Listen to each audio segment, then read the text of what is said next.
Israel versus Hamas, good guy versus bad guy. Russia versus Ukraine. Who's the good guy and who's the bad guy? Both are bad, one is worse. Okay. Which way round? Russia is worse than Ukraine. Okay, so why haven't we pursued that?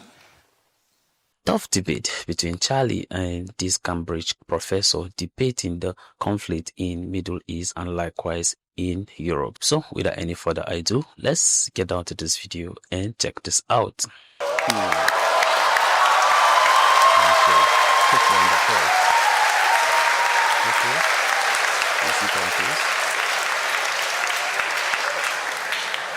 Let's get to the podium. There's the mic. It's over there. Thank you. A very, very short question. What do you mean? Well, it seems to me that in the whole of the current US proposition, that Ukraine is being the bad guy. In what way? We funded Ukraine upwards to $200 billion. Absolutely. But We just signed a mineral deal with Ukraine, not Russia. yeah, but you are expecting Ukraine to give up 20% of its territory to someone who invaded it. Well, is Crimea part of Russia or Ukraine? Ukraine. That's where we don't agree. Well, I'm afraid that's part of international treaty. That's not up for grabs. Well, it's interesting. I mean, that's hold on. I mean,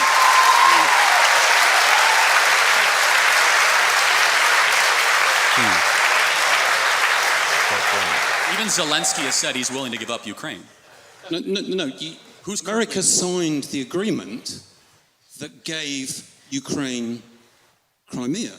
Right. When the Soviet Union ended. Right. It was done.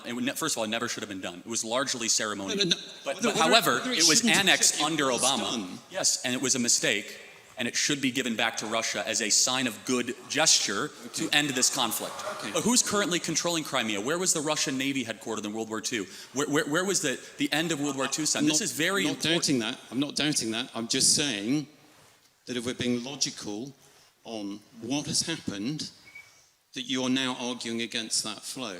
And I don't understand it. Because actually, why is Ukraine the bad guy? No, I said they're bad. They're not the bad guy. Yeah, well, you said they were both bad, but one was more bad. Correct, than the other. yes. So why is Ukraine bad? Well, there's a lot wrong with Ukraine. First of all, they're not a democracy. Zelenskyy refuses to hold an election. Well, no, he can't hold an election. Oh, wait, did Churchill hold an election during the war? Because under his constitution... Hold on, Lincoln held an election during the war. That's not true. He can call an election. He can call a snap election. He's full dictator of the country. No. Because he knows that the people of Ukraine would kick him out immediately because he's deeply unpopular. In fact, if he wanted to show a statement to the world, he would call an election and win by 80% and say, see, I'm super popular. So that's number one. I have a problem with that. I have a problem with a person being propped up as a government we're sending $200 billion to that refuses even to face his voters. Okay, I can't agree with you factually on that at all. Okay. I mean, constitutionally, Ukraine is not able to hold an election because it's under military law at the moment, and that's just a matter of fact. Again, he can, as a prime minister or president, he can do whatever he wants. He can't. Okay, all right, we're going to He just go back can't and sign an forth with each executive other. order and change their constitution. Okay. Neither can the American president either, so Okay. hopefully there's a bit of... He could even do a ceremonial election to see where he actually stands with the I people. think we call those opinion polls. Yes, and they're very negative. Firmly ahead in the opinion. Again, but you would agree that a person that holds on to power without the election of the sovereign is pretty questionable. No, not in those circumstances. Okay, then we disagree. No, okay, that's fine.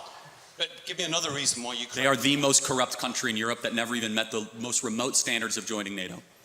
Do not know where a lot of this money is going. I don't disagree that there is a problem with corruption, but the most corrupt country in Europe, are you sure about that? I'd have to think, I'd have to double or triple think about that, but they're very corrupt. Okay, so that's a little bit doubtful. It's not absolute. Well, I mean, well, There's plenty of corruption around. I mean, let's face it, we are talking about comparison with some of the states you're doing business with in the Gulf. Oh, of course, but we're not giving them money, they're giving us money. That's the difference, right? Saudi Arabia is... Oh, so it's fine. Well, hold on a second. It's morally acceptable to take money from corrupt people. Well, hold on. First of all, as far as morally acceptable, you do what's best in the benefit of your country. And so, for example, we were allied with Russia during the Second World War, and I'm glad we were. And I would ask you, how much... Don't forget, How much money is too much money to send to Ukraine? We're at 200 billion right now. I don't think you have to send any more money to Ukraine. We agree. I think you have to agree to support them as a free country and perhaps sell them weapons, like you're very happy to sell weapons to less free countries. And I think Europe will pick up the slack, as we ought to. And I don't disagree with some of the comments about Europe not looking after its own security.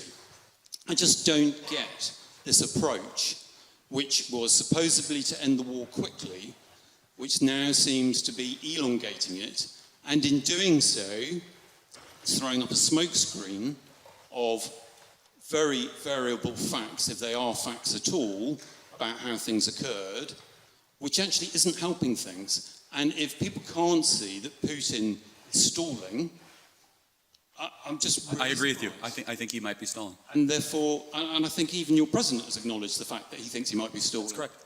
So we don't have a disagreement there. No, we don't. No, We just have a disagreement about the efficacy of tactics. And we don't know. And I'm willing to say we could be wrong. No.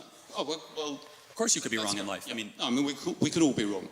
But actually bringing that war to an end consistently actually isn't going very well. And I would just suggest to you that whatever tactics have been used are perhaps not the best. And they are certainly inconsistent with what's going on in the Middle East and how America has been treating parties in the Middle East.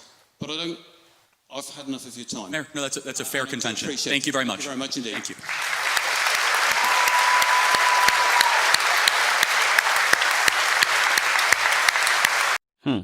Tough one. But Charlie, I don't think Zelenskyy will be happy listening to you saying some of these things in a sense about Ukraine. Well, the most corrupt we do not know. But then it was actually a very tough debate, of course. They all talk about in a sense couple of important points when it comes to the Russia and Ukraine war. But then one thing in a sense I could say is that I don't think that Ukraine are ready to actually end this war, because if they do, then therefore they could have honored the Istanbul agreement. But then instead of them to show up so that at least they can be able to put this war to an end, but what did Zelenskyy do? He keep on sabotaging the effort even put on by President Donald J. Trump in order for them to end this war. Ask yourself and says that why is it that some of the defense missiles that was sent to Israel, why didn't those things in a sense sent to Ukraine instead of Israel? It's because of why Zelenskyy does not listen to President Donald J. Trump. Trump, you understand, when he assumed office, of course, he promised to be able to put this war to an end, but this war, you understand, has been elongated. And then as far as Zelenskyy, you understand, keep on being president of Ukraine, I am not sure that this war will come to an end, because you bear with me that all these things, in a sense, all about what? Power.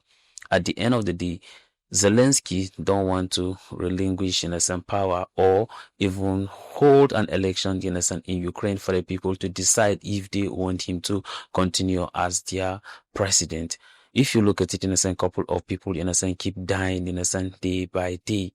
People are being killed innocent in this war, just like how for the report, you understand, that Trump, you understand, was even talking about, you understand, that over 6,000, you understand, people are being killed every week, you understand, between, in this war between Russia and Ukraine. So for how long will they continue with this? So it will be a good thing for maybe the people of the Ukraine will have to rise up and says no to Zelenskyy, because if you look at it, you understand, whatever that is going on is not actually helping the Ukrainian. Ukraine wanted to join NATO, but at the end of the day, Ukraine have lost, you know, a lot of its lands to Russia, all because of this war. And at the end of the day, there's actually, you know, an agreement between NATO that they will not expand, you know, beyond Ukraine. So it means that this battle between Russia and Ukraine is already a lost battle. So irrespective of how we want to sugarcoat it or explain it or to make it look like, you understand, that Russia is the bad guy, but then at the end of the day, we have to look at it, you understand, for the interest of humanity. When do you think that this war, you understand, will come to an end?